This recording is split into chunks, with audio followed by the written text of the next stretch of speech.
I straightened my tie, checking one last time that my presentation materials were perfect. Tonight's family dinner at my sister Rebecca's mansion was more than just a gathering. It was my chance to finally prove myself. After years of working in silence, making strategic investments through my company Griffin Capital, I was ready to pitch my biggest venture yet.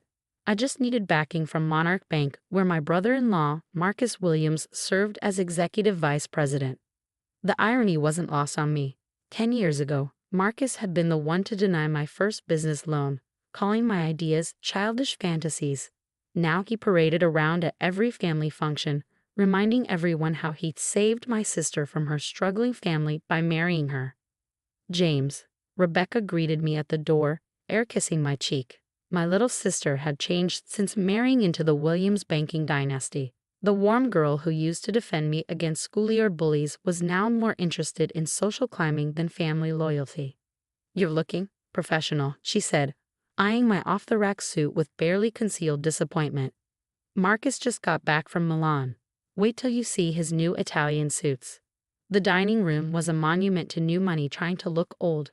Crystal chandeliers, antique furniture, and what I suspected were reproduction paintings pretending to be originals.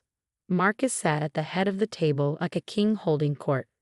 "James, the small business genius graces us with his presence," Marcus called out, drawing laughs from the other guests, all bank executives and their wives. "Still running that little investment firm of yours? What was it called?" "Pigeon Capital." "Griffin Capital," I corrected quietly, setting up my laptop. "And actually, that's what I wanted to discuss. I have a proposal." "Oh God, not another one of your proposals," Marcus groaned dramatically. "Remember his last idea, honey? What was it? Affordable housing developments. As if anyone wants to invest in that." Rebecca giggled nervously. "James, maybe this isn't the right time. The proposal is solid," I pressed on. "A $2 billion development project. Sustainable housing, commercial spaces, community facilities. All we need is financing from Monarch Bank." Marcus nearly choked on his wine. $2 billion? Have you lost your mind?" He started laughing, and others joined in. "You can barely afford that suit, and you want to play with billions." "The numbers work," I insisted, pulling up my presentation. "If you just look." "Enough." Marcus slammed his hand on the table. "You want to know why you'll never succeed?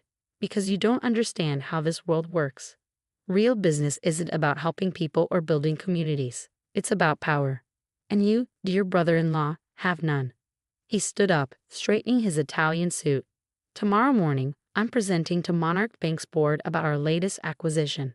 Real business, big business, something you'll never understand. So stick to your small dreams, James. It's all you're good for." As forced laughter filled the room, my phone buzzed. A message from my lawyer. "Documents confirmed. Transfer complete. You now own 51% of Monarch Bank's shares. Board meeting scheduled for 9 a.m. tomorrow. Ready to meet your new employees?" I looked up at Marcus, still laughing at his own joke, and allowed myself a small smile. Tomorrow would be interesting indeed. I arrived at Monarch Bank's headquarters at 8:45 a.m., wearing the same off-the-rack suit from last night. The security guard did a double take when I walked in. He was used to turning me away from Marcus's floor. "Mr. Griffin." My lawyer, Sarah Chen, waited by the elevators. "Everything's in place. The board members have arrived early, eager to hear about Marcus's big announcement." She smiled. "They don't know there's been a slight change in the agenda. The last decade had been a careful chess game. While Marcus and his banking elite mocked my small investments, I've been quietly building an empire through Griffin Capital. Shell companies, silent partnerships, strategic acquisitions, all leading to this moment. The struggling companies I helped rebuild now formed a network of loyal allies, and their combined resources had allowed me to execute the ultimate takeover." "Does anyone suspect?" I asked as we rode to the top floor. "No, the share acquisitions were completely compartmentalized. Each shell company appeared independent. Even our insider sources say Marcus is confident about today's meeting. He's planning to announce Monarch's takeover of Rivera Banking Group." I smiled. Rivera Banking Group, another company I secretly controlled. The boardroom was impressive. All mahogany and marble, with floor-to-ceiling windows overlooking the city. Marcus stood at the head of the table, That same smug smile from last night plastered on his face. James, what are you doing here? This is a closed board meeting. Actually, Sarah stepped forward, placing a folder on the table. Mr. Griffin has every right to be here. What is this? Marcus grabbed the papers, his face reddening as he read. Ownership documents, I said calmly, taking a seat. As of 8 a.m. this morning, Griffin Capital holds 51% of Monarch Bank's shares. The room erupted in chaos.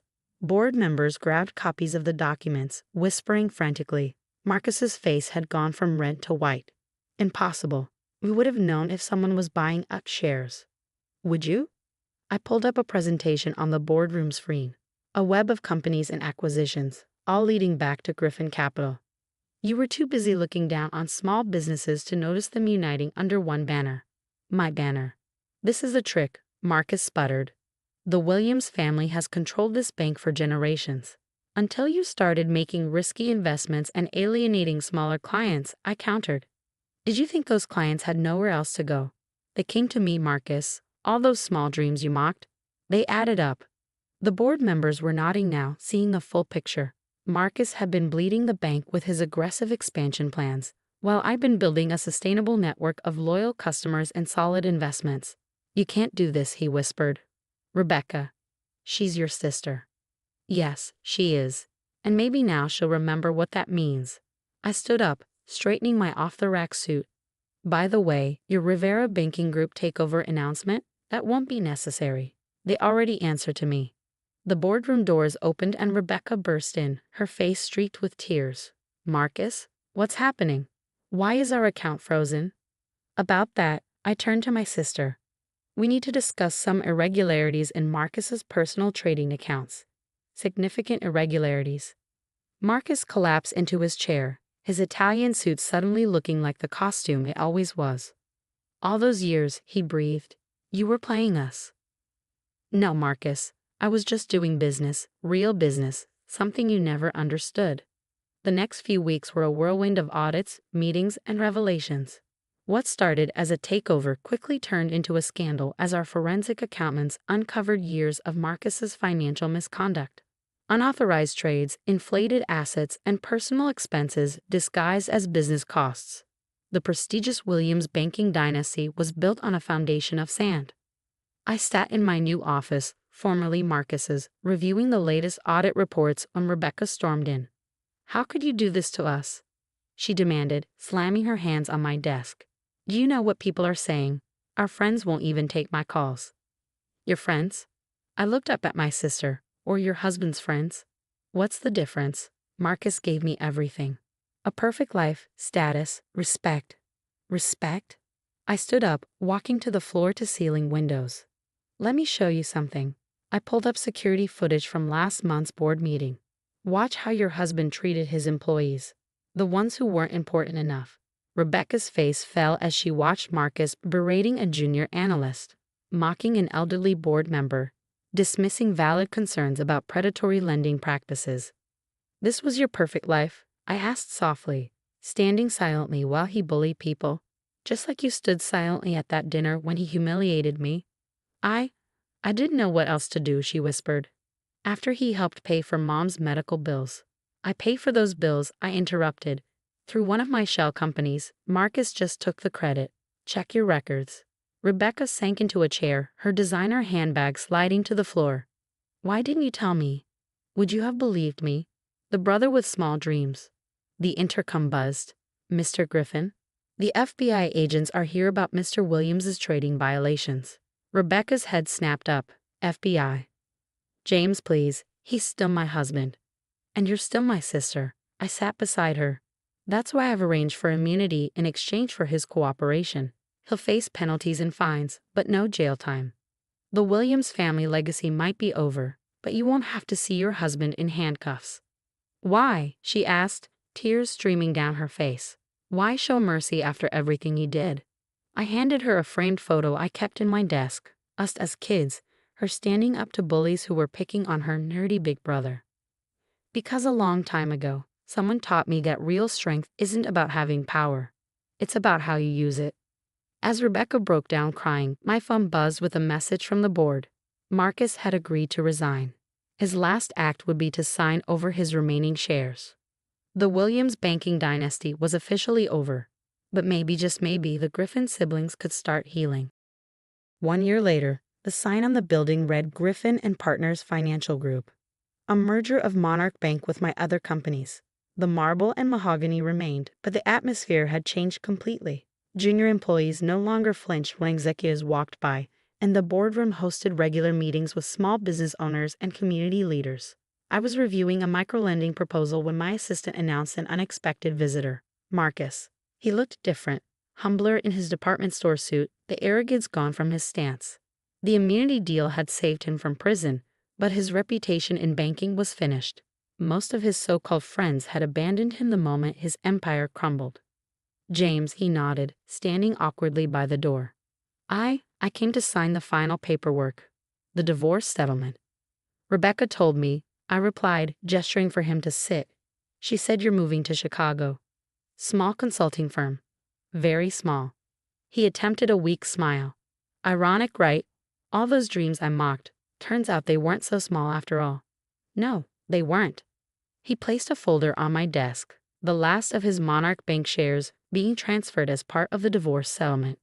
You know what the worst part is? He said quietly, not losing the money or the status. It's realizing that I had a chance to be part of something meaningful. Your vision for ethical banking, community development.